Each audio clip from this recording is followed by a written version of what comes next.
Hello बच्चों, कैसे हैं आप लोग। जैसे कि हम लोग बात कर रहे थे खनिज पोषण के बारे में, तो खनिज पोषण मैंने जैसा कि आपको बताया कि ये चैप्टर बहुत ही ज़्यादा इजी है और इससे क्वेश्चन भी बहुत इजी से पूछा जाता है, जिसमें मैंने आपसे बात की कि खनिज पोषण 17 प्रकार के जो तत्व हैं वो पादपों के लिए अनिवार्य होते हैं, जिसमें कुछ होते हैं वो वृहत मात्रा के, कुछ होते हैं वो सूक्ष्म मात्रिक तत्वों के रूप में देखे जाते हैं। उसी के साथ में इन तत्वों को निर्धारित करने के कुछ मापदंड थे, उसके बारे में हम लोगों ने डिस्कशन किया। और खनिज पोषण है वो रियल में होता है कि नहीं होता प्लांट्स में, तो उसका स्टडी करने के लिए हम लोगों ने 3 मेथड्स के बारे में और देखा था। अब हम आज जो बात करने वाले हैं वो बात करने वाले हैं पादपों में पोषकों की भूमिका।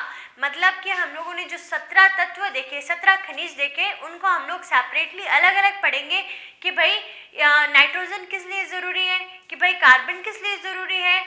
उसी के साथ में हम लोग और सारे के सारे जो Mg, Zn, मतलब हर एक तत्व है वो पादप के लिए क्यों ज़रूरी है, कौन सी चीज़ बनाने के लिए वो ज़रूरी रहता है। तो हम बात कर सकते हैं कि अनिवार्य तत्व पादप के बहुत सारी कार्यों के लिए ये ज़रूरी होता है। तो हम यहाँ बात करते हैं सबसे पहले कि अनिवार्य तत्व की कुछ श्रेणियाँ डिवाइड की हुई है, कुछ 4 श्रेणियाँ हैं। उन श्रेणियों को समझ लेंगे तो पोषकों के महत्व भी अपने को थोड़ी थोड़ी समझ में आने लग जाएंगे कि भाई ये पोषक यहाँ पे ज़रूरी है, यदि नहीं पाया जाएगा तो उस पोषक की कमी है, उस कमी के कारण पादपों में किसी न किसी प्रकार का कोई न्यूनता रोग है वो देखा जा सकता है। तो यहाँ हम सबसे पहले बात करते हैं संरचनात्मक तत्व के बारे में, ठीक है, कि संरचना में किस तरह से कोई तत्व है वो काम करता है। तो संरचना कैसी होती है, हम बोलते हैं हमारी जो पूरी बॉडी है, चाहे हम प्लांट्स की बॉडी की बात करें तो वो पूरी की पूरी बॉडी है वो किसकी बनी हुई होती है, कोशिका की बनी होती है।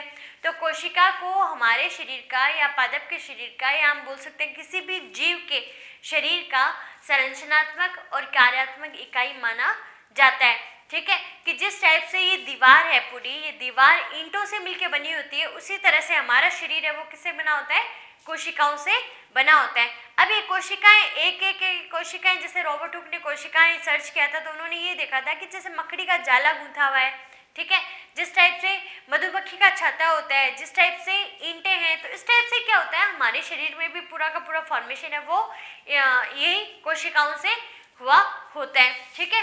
तो हम यहाँ पे बात कर रहे हैं पादप कोशिका के बारे में, और रॉबर्ट हुक ने भी किसको सर्च किया था, पादप कोशिका को ही, क्योंकि उन्होंने सिर्फ बाहर का ढांचा देखा था।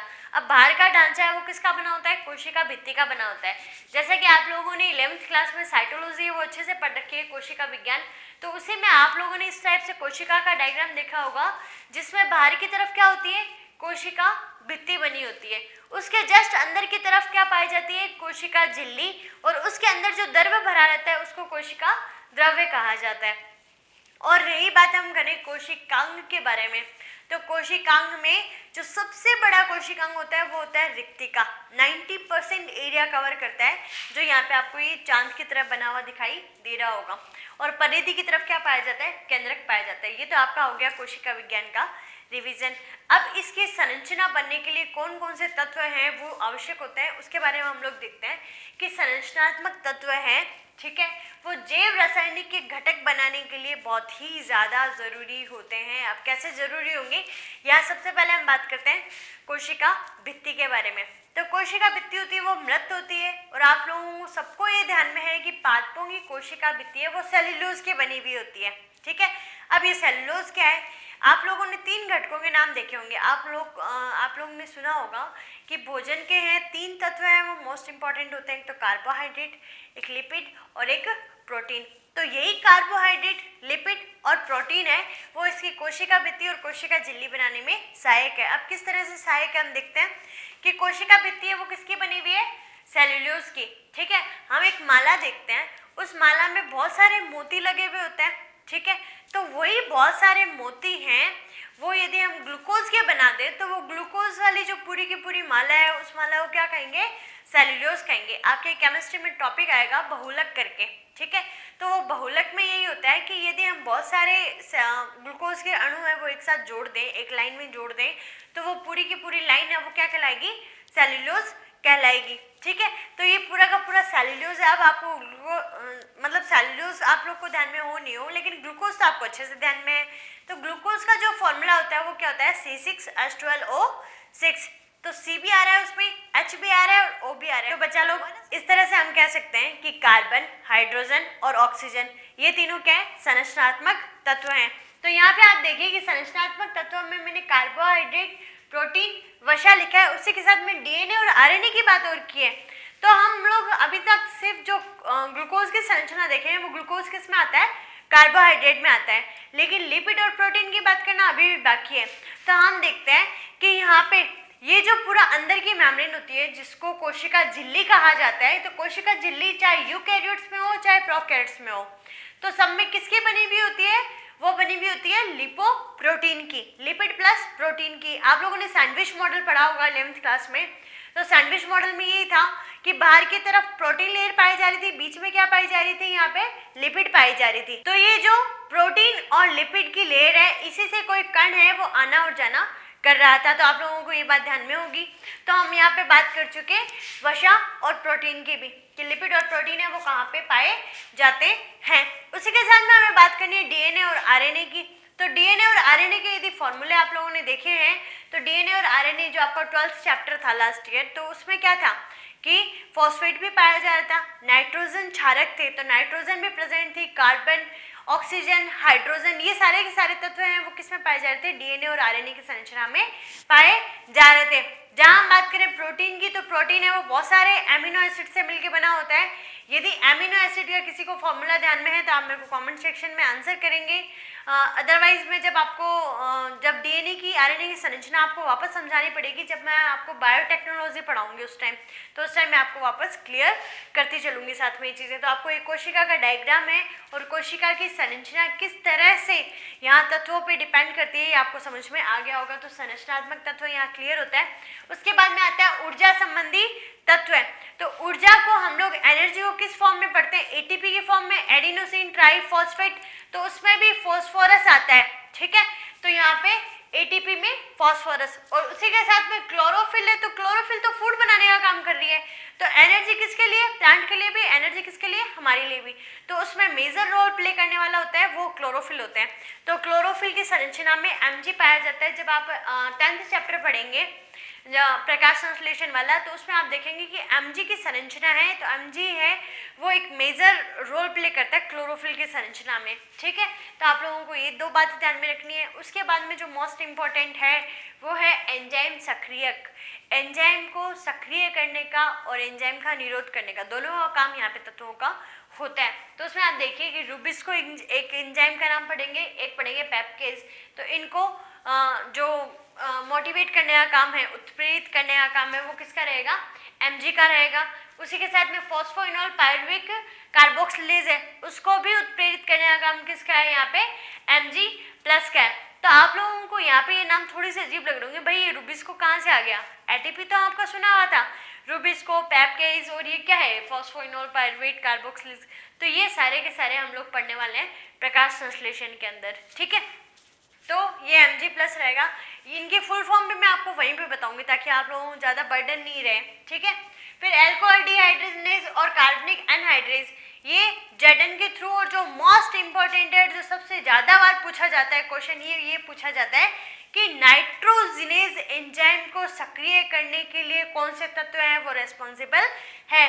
तो उसके लिए मॉलिब्डेनम और आयरन, ये दो तत्व हैं जो नाइट्रोजिनेज को एक्टिवेट करने का काम करेंगे। तो ये आपको मोस्ट इंपॉर्टेंट स्टार लगा के रख लीजिए। स्टार में उन्हीं क्वेश्चंस के लगाती हूँ जो बोर्ड के लेवल में पूछे गए हैं और पूछे जा सकते हैं, क्योंकि हर 5 साल से जो 5 साल के पेपर उठा के देखते हैं, तो हर 1 साल से 1 साल छूट के क्वेश्चन है वो रिपीट होने के चांसेस रहते हैं। तो नाइट्रोजिनेज के लिए मॉलिब्डेनम और आपको आयरन है वो ध्यान में रखना है। उसके बाद हम बात करते हैं कोशिका के परासरणी विभव के बारे में। तो कोशिका का परासरणी विभव आप लोगों ने अच्छे से समझा हुआ है, जहाँ हम लोगों ने बात की थी कि कोशिका है वो इस टाइप से पड़ी है, ठीक है, कोशिका एकदम मुरझाई हुई सी पड़ी है, ठीक है।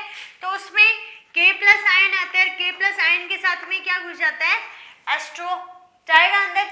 अब ये H2O और K प्लस आयन के अंदर आने के बाद में ये कोशिका कैसी हो जाएगी, अपनी शेप में आ जाएगी। और शेप में आने का मतलब हो गया कि वो कैसी हो गई, टर्जिड हो गई, ठीक है, स्फीत हो गई। तो ये मोटी जो स्फीत जिसको बोलते हैं मोटी हो गई।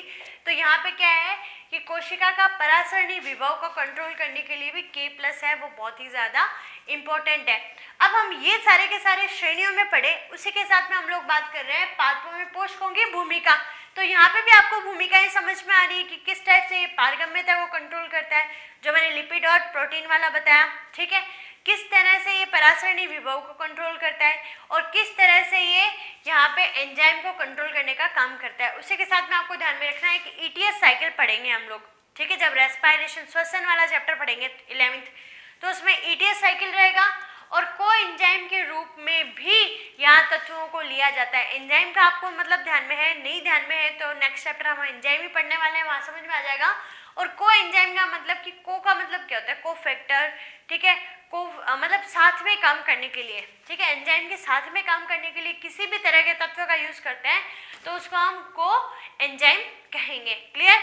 उसके बाद हम बात करते हैं कि हमने कहा कि यहाँ पे जो पादपों में पोषकों की भूमिकाएं हैं, तो हम पोषक तत्व एक एक को अलग अलग भी पढ़ेंगे और अलग अलग नहीं पढ़ने से पहले हम लोग एक बार इनकी भूमिकाएं देख लेते हैं, क्योंकि हमने कहा कि जो भी तत्व हैं वो तत्व वृद्धि में भी रेस्पॉन्सिबल है, विकास में भी रेस्पॉन्सिबल है और जनन में भी रेस्पॉन्सिबल है। तो यहाँ पे जो विकास की हम बात कर रहे हैं कि किस तरह से विकास पाया जाता है, तो विकास किन किन चीज़ों का होता है, वृद्धि किन किन चीज़ों की होती है। विकास बीज का होता है, विकास फल का होगा, ठीक है। उसके साथ में हम यहाँ पे छहों के छहों जो जिनमें डेवलपमेंट देखा जा रहा है वो देखते हैं। सबसे पहले बीज के विकास में जो सीड होता है उसके जर्मिनेशन में और उससे किस टाइप से भ्रूण से जो प्रांकुर और मूलांकुर निकलते हैं उसको कंट्रोल करने का काम होता है बोरॉन और जिंक का। इनको हम सेपरेटली भी पढ़ेंगे, ठीक है। उससे पहले एक बार आप यहाँ पे एक बार साथ में पढ़ के देख लीजिए कौन कौन से तत्व हैं वो एक साथ क्या काम कर रहे हैं, ठीक है। तो बोरॉन और जिंक है वो बीज के विकास के लिए रेस्पॉन्सिबल है। फिर जड़ों के विकास के लिए, तो जड़ों के विकास के लिए होगा आयरन, जिंक, मैग्नीशियम और कॉपर। तो यहाँ पे ये नोट कर लीजिएगा। लीफ की संरचना में तो मैंने कहा क्लोरोफिल की संरचना वो किसकी बनी हुई है, Mg+ की बनी हुई है। तो इसी तरह से आपको ध्यान में रखना है कि पत्ती के विकास में जो सबसे ज्यादा रोल प्ले करेगा वो कौन होगा, मैग्नीशियम, फिर कॉपर और फिर आयरन। कॉपर और जिंक और आयरन ये काफी में मैच करने वाली संरचना है, काफी ज्यादा इंपॉर्टेंट रहेंगे मतलब, ठीक है। यहाँ पे भी देखिए आप, यहाँ पे जो मैंने आपको 3 तत्व बताए वो तीनों ही है। यहाँ पे कॉपर भी है, आयरन भी है और जिंक भी है तने के विकास में। तो ये आप लोग नोट कर लीजिएगा। फिर फल के विकास की बात करते हैं तो फल के विकास में आपको जर्डन, जिंक, बोरॉन और कॉपर को देखने के लिए मिलेगा। उसके साथ में हम पुष्प के विकास की बात करें तो पुष्प में किस टाइप से परागकण बनेंगे, किस तरह से परागकण है वो क्या होंगे, अंकुरित होंगे। तो पुष्प की संरचना हम लोगों ने कंप्लीटली स्टडी कर ही रखी है, तो वो है MO, CU और B, बोरॉन, ठीक है। तो इस तरह से ये सारी की सारी संरचनाएं हैं वो विकास से डेवलपमेंट से रिलेटेड हो गई। अब कुछ बच्चों से मैंने आपसे ये क्वेश्चन किया था कि मैं आपको फर्स्ट, सेकंड और थर्ड चैप्टर है वो वापस, फर्स्ट, सेकंड, थर्ड और फोर्थ चैप्टर है वो वापस हिंदी में प्रोवाइड करवाऊँ या नहीं करवाऊँ। तो उसमें कुछ बच्चों के कमेंट आए कि हाँ मैम करवाना है, कुछ का आया कमेंट कि मैम ज़रूरत नहीं है, ठीक है। तो हो सकेगा जब तक, क्योंकि यदि मैं उन्हीं चैप्टर को वापस एक बार करवाने लग जाऊंगी तो जो अभी कंटिन्यूसली जो बच्चे पढ़ रहे हैं उनका थोड़ा सा लॉस हो सकता है। तो मैं ये कोशिश करूंगी कि एक बार आप हिंदी इंग्लिश में ये सारे चैप्टर्स हैं वो पढ़ते जाइए, ठीक है। फिर लास्ट टाइम में मैं आपको जिस टाइप से भी नोट्स प्रोवाइड करवाऊँ या वापस मैं वीडियो बना दूंगी तो आप लोगों को मैं प्रोवाइड करवाने की पूरी कोशिश करूंगी। और अभी है कि आप हिंदी इंग्लिश में पढ़ते रहिए। कुछ न्यूज़पेपर में ऐसा सुनने के लिए आ रहा है कि 5 मार्च से एग्ज़ाम होने वाले हैं, तो भी कोई टेंशन लेने वाली बात नहीं है। आप लोग फिजिक्स, केमिस्ट्री, बायोलॉजी या मैथ्स जो भी आपके सब्जेक्ट है वो आप लोग इजीली आप इजी मूड में पढ़ते जाइए। अपना अभी टाइम टेबल सेट कर लीजिए कि आपको ये इतना सिलेबस इतने टाइम में करना है। हो ना हो, मैंने भी आपसे ये कहा था कि मैं आपके अक्टूबर नवंबर तक सिलेबस है वो कंप्लीट करवा दूंगी, लेकिन वही है कि फिजिकल क्लास लेना और ऑनलाइन क्लास लेना में रात दिन का फ़र्क होता है। मैं यदि ये चाहूँ कि मेरे को ये चैप्टर है वो आपको करवाना है, ठीक है, तो वो चैप्टर करवाने के लिए मेरे को एक दिन है वो इनफ है, मैं एक दिन में करवा सकती हूँ, लेकिन ऑनलाइन पॉसिबल नहीं होता। ऑनलाइन में आप बोर्ड बनाना, वीडियो बनाना, मतलब एक वीडियो के पीछे भी 3 घंटे हैं वो स्पेंड हो जाते हैं, ठीक है। तो आप लोग थोड़ी सी मेरी प्रॉब्लम को समझते हुए कि मैं हिंदी के वीडियोस आपको लास्ट में प्रोवाइड करवा दूँ, एक बार ये चैप्टर्स है वो आपके चलते रहेंगे तो आप लोग अभी ये चैप्टर्स है वो कंटिन्यू रखिए, इनके टेस्ट पेपर्स भी मैं यहाँ पे डालूंगी, ठीक है। तो उसके साथ में हम लोग बात करते हैं कि कुछ न्यूनता दर्शाने वाले तत्वों के बारे में। न्यूनता दर्शाने वाले तत्व मतलब मैंने कहा किसी भी तत्व की किसी भी प्रकार की कोई कमी पाई जाती है तो वो कमी के दौरान किस तरह की न्यूनता दर्शाएगा, मतलब कमी दर्शाएगा। तो उसमें आपको सबसे ज़्यादा जो नाम सुनने के लिए मिलना है वो सुनना है हरिमहीनता, क्लोरोसिस बोलते हैं इंग्लिश में। और हरिमहीनता का मतलब क्या होता है कि पत्तियां हरी नहीं रहेगी, ठीक है। अब पत्तियां हरी रहने का रीजन क्या होता है, क्लोरोफिल होता है। अब क्लोरोफिल के बनने का रीजन क्या होता है, Mg होता है। यदि Mg नहीं पाया जाएगा तो क्लोरोफिल नहीं बन पाएगा, क्लोरोफिल नहीं बन पाएगा तो पत्तियां वो कैसी होने लग जाएगी, पीली पीली पड़ने लग जाएगी। तो पत्तियों का पीला होना वो क्या है, हरिमहीनता है। इसके लिए एक ट्रिक है, क्योंकि बहुत सारे तत्व रेस्पॉन्सिबल होते हैं पत्तियों के कलर के लिए, ठीक है। किसी के भी तत्व की कोई कमी होगी तो पत्तियां कैसी पड़ जाएगी, पीली पड़ जाएगी। तो यहाँ पे मैंने लिखा है मोंग मांगे फिर से येलो मंजन। तो ये आपको एक ट्रिक ध्यान में रखनी है। तो मोंग में याद रखना MO molybdenum, N nitrogen, K potassium, ठीक है। मांगे से याद रखना है Mg और फिर FeCS।